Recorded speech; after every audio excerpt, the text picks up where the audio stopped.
ምንድነው ማን ይላከው ለምን ለስዕል ትሰግዳላችሁ የሚል ጥያቄ ሲነሳ መልሱ እኛ ለስዕል አንሰግድም የምንሰግደው ለስዕሉ ባለቤት ነው ስለምንወድሽ ነው ይሄን ስጦታ ይዘልንሽ የመጣ ነው ለምሳሌ አንዲት ሴት አባቷ ቦታው የአባቷን ፎቶ እያየች በአባቷ ፎቶ ፊት ብታለቅስ እያለቀሰች ያለችው ለፎቶ አይደለም እያሰበች ያለችው አባቷን ምናልባትም አሁን ፎቶ ባለበት ዘመን ስለተወለድን ነው ይቺ ሴት የዛሬ 500 ዓመት 300 ዓመት ብትኖር ደግሞ አባቷም ልታስላቸው ነው የምትችለው ስለዚህ በስዕል ፊት ነው አሁን በፎቶ ፊት ያደረገች ያለችው ነገር የምታደርገው ወይኔ ስትከፍት ግን በጣም እኛንም እያጓጓችን እኔ ራሴ ልክፈት ብቻ ይሄ ነው አባቴ ዛሬ ያክብርልኝ ወይኔ ጉዴ ዛሬ አፈር የቀመሰበት ቀን ነው እንደምትወጂው አስባለሁ የካቲት 12 2016 ነው አፈር የቀመሰው አባቴ ያጋጣሚ አቃጣሪ ይሆናል ዛሬ ደግሞ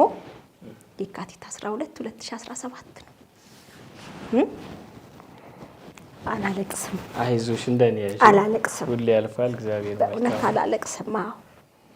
ድምጽ ሁሉ ይሰማኛል እያልኩ ነበር አባቴ ድምጽ ሁሉ ይሰማኛል ምክሩ አሁን ድረስ እንዲህ ብሎኛል እኮ እያልኩ ያለኝን ነገሮች ሁሉ ግን በፎቶ ፊት ወይም በስዕሉ ፊት የሚደረገው ማንኛውም አይነት ፍቅርም ጥላቻም አክብሮትም ንቀትም ለስዕሉ ሳይሆን ለፎቶ ሳይሆን ለፎቶ ባለቤት ለስዕሉ ባለቤት በቅዱሳት ስዕላት ፊት የምናደርገው ነገርም ከዚህ የተለየ አይደለም አምላክ በሚገለጥባቸው ስዕላት ፊት በምንሰግድበት ጊዜ ለቀለሙ ለወረቀቱ ለቅሙ ለንድፉ የምንሰግድ አይደለም በስዕል ፊት የሚደረገው ማንኛውም አይነት አክብሮት ስግደትና ጸሎት ለስዕሉ ሳይሆን ለስዕሉ ባለቤት ነው በስዕል ፊት ልመናችንን እናቀርባለን እንጂ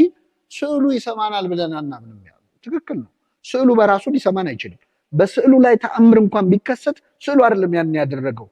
ከስዕሉ ጀርባ የተወከለው አካል ነው ማለት ነው ልክ የእግዚአብሔር ስም እንደምንለው ነው ይህንን እንዳትረሱት በእግዚአብሔር ስምና በእግዚአብሔር ስዕል መካከል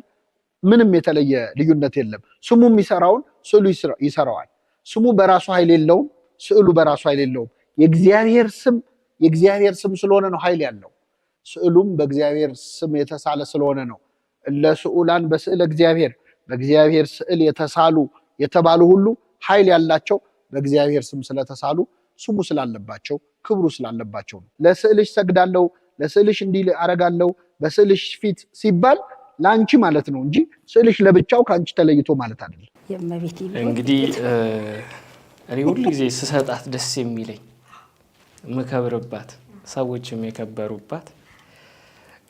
የጌታችን እናት የሆነችው ታድዬ መጀመሪያ ትልቁ ስጦታው ልስጥሽ እግዚአብሔር ያክብርልኝ በእውነት እየተመኘ እሱ በሆነ ያልኩ እየተመኘው ነበር እና መብራሪ ሁሉ አጋዝሽ በእውነት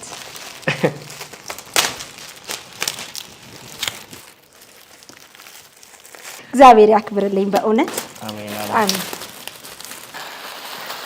እንግዲህ ዛሬ ክፍልሽን የስጦታ ዕቃ ብቻ ታድዬ እንግዲህ ታክብርሽ